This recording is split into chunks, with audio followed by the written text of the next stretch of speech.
Hi, this time I have the long-awaited FW3A. This is a collaboration between the PLF forum with Lumintop. So I didn't expect this to be in the. The box is actually looks like a finished product. I didn't expect that because this is a pre-order. I thought it's going to be a unmarked box or something, but here it is. Looks like a finished product. I already received my FW3A about 2 weeks ago. Yeah, I've been using it on and off to get the feel of this light. Overall, I quite like it. So let's see what's inside the box. So you got the usual Lumintop logo, rabbit logo. The box is quite tight. You've got 2 O-rings, spare O-rings. That's it, I think. Not sure what you will get, or maybe this is all you get in the retail product. So in the box, it also came with a guide on how to insert the battery. So what the unique thing about this flashlight is that it has a electronic switch on the tail cap. So yeah, so you want to unscrew at the head and insert the battery positive side toward the front. So yeah, like that. It's kind of a bit unusual if you have something like emitter default, which side button on the side like this, and the battery is inserted just like any other normal flashlight from the tail. So yeah, the FW3A has a unique tail cap electronic switch. The signal itself is transmitted with a double insulated signal path. This is actually a battery tube with the inner. Hold on a second. Let me focus that. With inner sleeve ring. So there's an inner tube in here, that does the signal path to the driver's side. So yeah, usually you don't want to open the tail, but if you want to open it, be careful. If you want to remove the tail cap, the clip, you have to remove the tail, but be careful when doing it, because you might lose the tail part on here. So like I said, it uses a inner tube which transmits the clicky signal on the tail to the front toward the driver. So usually you don't want that, but because unless you I forgot. There we go.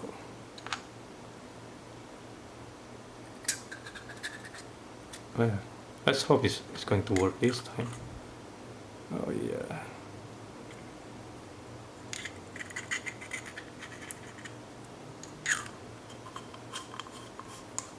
Okay, let's screw this back in. To be honest, I'm not sure if this is the way it's supposed to be. Let's hope it's going to work. So the inner tube will make contact to the driver for the signal. Yeah, mine still works. Yay! Okay, one thing I forgot. I already there's also manual came with the box, which I took it out first time, so because the UI is I wouldn't say complicated, but very thorough and very complete, very configurable, if you would like to say that way, because There's a lot. I mean, you can almost configure everything, and this is kind of summarize what you can do. Yeah, I mean, you probably will only use part of it. I mean, this light is configurable, but once you set it up to your liking, yeah, you just maybe you don't need any more. I mean, the first time that you have to do when when you have your FW3A delivered is that make sure that the retaining ring for the driver is really tight. If it's not, tighten it up so it will make proper contact, and also make sure that the tail also really tight as well. So make sure it's like that. Let's try it. So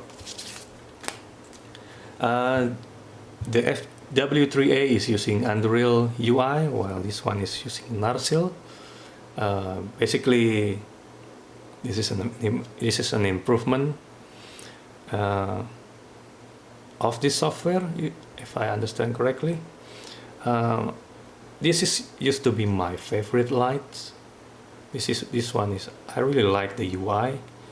I mean, it's so easy just to, I mean, you want low mode is so accessible by just press and hold. So just like this light, but this light, this UI, the Unreal UI, is taking the Narsil to the next level. I mean, now it feels the Narsil feels clunky compared to the Unreal, like so, because you are ramp up. When you double click to go turbo, it will switch off first, not on this light. Still a good light. I'm not complaining about the D4, but I wish D4 came standard with the Unreal now. But as I'm aware, they still came with the old software, so I wish they come with the new one. Of course, the D4 is a 4 emitters light, so the turbo is brighter. But since this is an XPL, probably this one is brighter compared to the Nichia. This is the Nichia version. I wish the FW3A came with the SST Nichia or the first production, but yeah, all things come. I mean, you have to wait for everything good, right? So I took the XPL version, and when I'm not complaining, the throw is good, and the beam also nice, no artifact whatsoever. While this produces an artifacts, the D4 has an artifacts, while the FW3A has no visible artifacts. Maybe it's just slight when in the closer range, but far from the D4.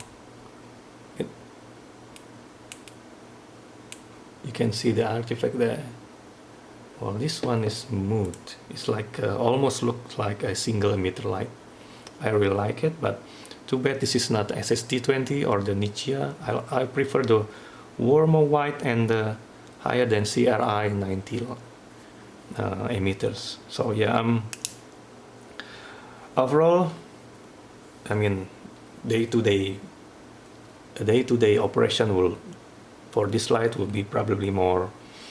Although this one is more configurable option, I would say, but in day-to-day use, there's probably not much different because it has a similar ramping UI features, double click to turbo, and oh yeah, this also has a similar hold and press and hold ramping UI. So they also, the FW3A has shorter length by a 2 millimeters probably, yeah. So this one came with the clip, while this one doesn't. I mean, it now has clips, you can buy it, but it's not used to come with a clip. So yeah, I mean, Which one I like? I think I like this because of the newer UI, but all in all, they're quite similar. Height is similar. UI operation are almost similar, but different configuration. I also thought that the tail will be, I mean, the box looks finished, but I believe the final product version will have a Lumintop rabbit logo on the tail, which is quite cool, I think. And the good thing about this, there's no any text or marking on this light, which I really like. But for some people, this is not the original color, because I'm told that the aluminum color that they promise are kind of hard to difficult, but I'm not complaining because this is an excellent, really cheap light with tons of features, and also a searing amount of lumens if you need it to be. Yeah, I mean if you miss the group buy, there's still chance to buy it, and I'm still waiting for the SSD20 version. So yeah, the difference also that, oh yeah, I'll talk about the clicky feel on this light. I kind of like the feeling on this D4. I'm not sure, probably because of the rubber boot also dampen the clicky feedback, but and it feels softer and then doesn't feel immediate. And this one has a kind of strong feedback, almost like a reverse clicky, but it is not reverse clicky. But this one feels like electronic switch, clicky. I'm not sure how to describe it. And the D4 will switch off immediately if you switch the clicky, the electronic switch. And the FW3A will wait a bit before it's switching off, like so. It kind of makes sense because it is still waiting for the combination clicky, because the UI is operated or configured with the click and click hold, something like that. So in order to, the light's still waiting for the second push, or otherwise it will switch off. As you can see, there's a delay when switching off, and the D4 doesn't have that delay. It's switch off as soon as you press the switch. So yeah, I think if you have the D4, it's still worth it to get this light, especially at the group price, at the group buy price. Yeah, I mean, if you want to compare it to the Convoy, this is the Convoy S2 Plus. This is the BLF A6. Get closer here. This is again the D4.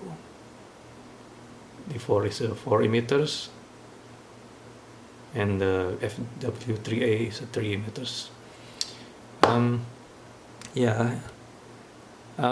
Overall, it's just an excellent light. I would highly recommend this light for EDC, especially for EDC. I mean, it has. I mean, people complain it doesn't have a deep carrying pocket clip. Yeah, I kind of agree, but it's not deal breaker for me.